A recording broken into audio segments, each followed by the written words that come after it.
Men who feel empty and numb inside often think they're broken. I know because I felt that way for 2 decades.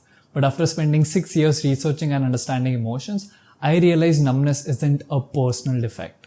It's a nervous system response you're stuck in. In today's video, I'm going to share exactly what it is and the simple steps I took to heal my nervous system. I've also made a free quiz that helps you understand the cause of this numbness from the very roots, that is your childhood. Do check it out below. Let me start by explaining the nervous system using a very fun metaphor. Imagine your nervous system is a lift that goes on to 4 different floors, each representing a level of activation or arousal at any given moment of time. From almost no activation on the ground floor to the highest activation on the third one. Let me give you some examples. To make it easy to remember, I depict every floor by a color. The ground floor with the least nervous system activation is depicted by the color blue. On the ground floor, you feel low energy because of lack of activation. A pleasant example of this is, think of a time when you felt completely relaxed, like after a massage. An unpleasant example would be when you're extremely fatigued and you just want to lie down, sleep. The first floor is depicted by green color where you are still relaxed, but your nervous system is more activated than the blue floor. Some examples are the flow state where you're completely relaxed but are also alert enough to focus on what you're doing and enjoying the task. Also, when you're having fun with your friends laughing, you're on the green floor. The second floor is yellow colored, where there is more activation than green floor and no calmness. So a pleasant example would be when you're eager or motivated to do something, and an unpleasant would be irritation or nervousness. The third floor is color red, when your nervous system is extremely activated. Pleasant example is total excitement of sex or a concert. And some unpleasant examples are overwhelming anxiety and rage. Essentially, the role of your nervous system is to scan the environment you're in and put you in the appropriate flow so that you can deal with the situation or enjoy it. If a tiger is chasing you, being on the blue floor means death because you don't have enough energy to run. Whereas if it's sleep time and you're on the red floor, good luck falling asleep. But there's also an emergency stop button in the lift which shuts everything down when the situation you're in is so difficult that you're incapable of handling it. Think of it this way. When the hypothetical tiger that was chasing you gets a hold of you, even the most activation floor that is red is useless because you can't fight a tiger or run away from its paws. In this helpless situation, the emergency button is activated, so you go into a state called nervous system shutdown. The most important word here is helpless. Your nervous system goes into shutdown every time it sees that you're in overwhelming threat and can't do anything about it. This is exactly what causes your feelings to disappear. Here's how. The shutdown mechanism is not exclusive to humans, but is also seen in mammals. Scientists call it tonic immobility response in animals. Look at this deer. When it's caught by the leopard, it certainly cannot run or fight. It's helpless. So its nervous system goes into the shutdown emergency mode where its entire body is limp, almost like it's dead. The shutdown plays 2 important roles, evolutionary roles in this sensitive situation. It makes the leopard think that the deer is dead and hence it does not deliver a final blow, which allows the deer to run away if and when it gets the chance. And B, it makes the deer numb to any pain. So even if the leopard eats it alive, the deer would literally not feel any pain. There have been instances of men who were caught by a tiger and toyed around by it for hours, but when they were rescued, they reported feeling no pain. That was because they were in shutdown. I remember this one incident as a child when my parents were fighting over something and I mentally checked out. It was almost like I was not in my body.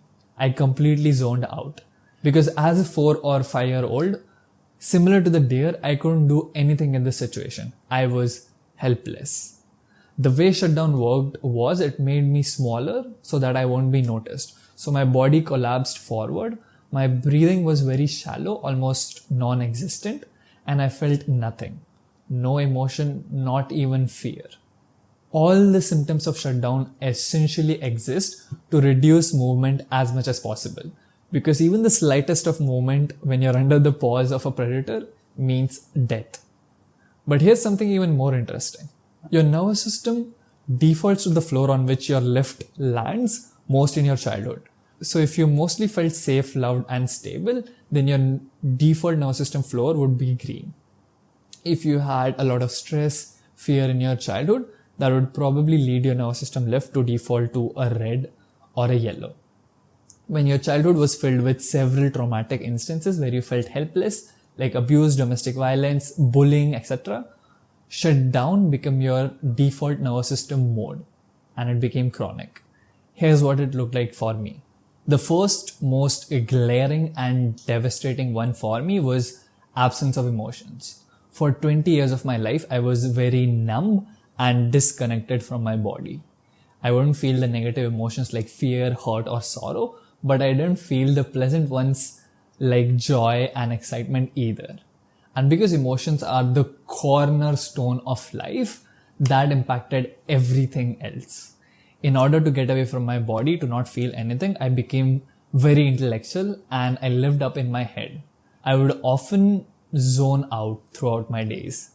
Keeping all that emotion below surface took a lot of energy and caused extreme exhaustion, which would not go away despite good sleep and even healthy eating. Most of the times I would not have motivation to do anything. And finally, brain fog. I would struggle to focus on one thing for a very long time, even for a short time, matter of fact. Now, I felt this way for so long, I started to believe that's just who I am. But when I started healing my nervous system and the lift started defaulting to the green floor, that is when my emotions returned and my life changed completely.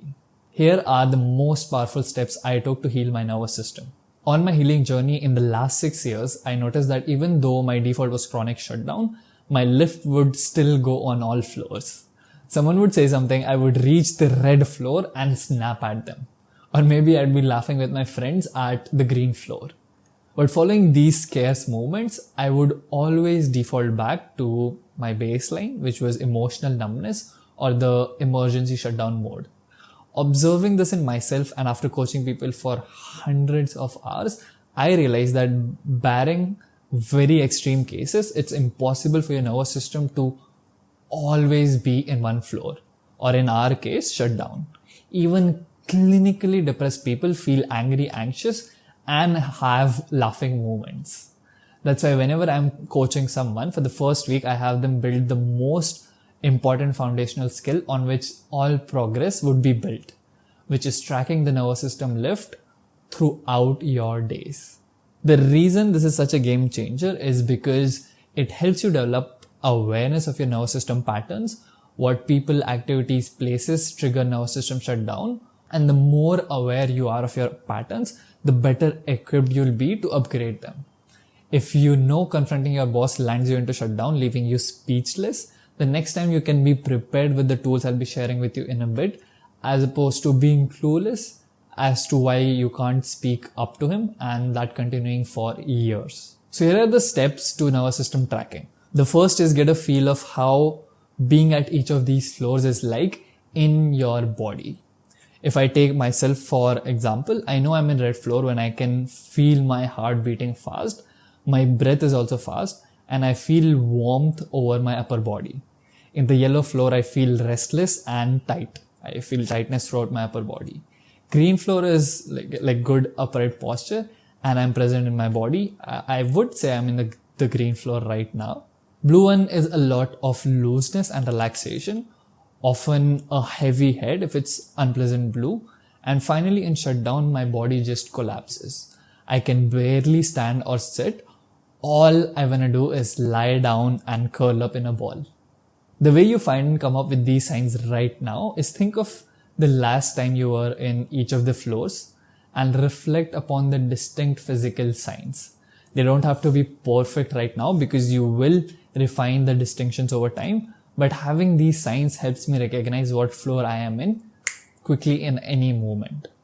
The second step is to make a note in your notes app on your phone whenever you notice your left shifting flows throughout the day. And finally, think and reflect upon what caused that shift. Was it a specific person, something they said, or the location? What about the person, what they said, or the location caused that shift in flows?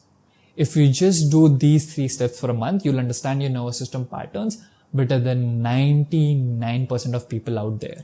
And not just that, but I've personally noticed there's something very grounding, if you will, about being present with what your nervous system feels like from moment to moment. Once you recognize and understand your patterns, the other half of healing the nervous system is to regulate whenever you reach shutdown. Imagine your nervous system is a sheltered dog who is scared of everything. But every time it gets scared, you calmly reassure it and pet him. The more times you do that, the more the dog starts to trust its environment, you, and stops expecting danger everywhere. Your nervous system works the same way. Every time you bring the nervous system lift out of shutdown in the calm, restful, and alert green floor, you're teaching it we're safe, which makes that your default. So how do you do that? There are some days where I still wake up in shutdown. I feel groggy. I don't want to get off my bed. Maybe parts of my body ache and I just want to snooze my alarm and go back to my bed. And I do sometimes snooze and go back to sleep again. But most of these shutdown days, I somehow freshen up and make myself go downstairs to play badminton because I fucking love it. And no matter how deep of a shutdown I wake up in, after 30 to 45 minutes of vigorous badminton, I am brimming with energy. That is, I reach the yellow floor. This was one of the most foundational but important principles I learned on the journey to heal my nervous system. When it comes to shutdown, movement is medicine. Because shutdown is a state of zero activation. The way to come out of it is to create activation. And the fastest way to do that is by moving your body. You don't have to play vigorous badminton for 40 minutes. When I am in deep shutdown, anything from gentle stretching, fast breathing like this, humming, going out for a brisk walk helps. There are 2 really effective ways that I use movement to come out of chronic shutdown and suggest you as well. The first one is I track my nervous system lift and use tiny movements I mentioned just now to get out of deep shutdown whenever I go into it. This helps my nervous system learn safety. And the second one is I make some form of vigorous movement a part of my daily life, be it badminton or weight training. And this one's proven to be effective by research. Studies show exercise is one of the most effective treatment for depression, which is also a state of chronic shutdown. The thing is, movement is only a surface level solution for numbness. If you're a guy who wants to fix this permanently, watch this video next where I share my entire system I've worked on with clients for hundreds of hours.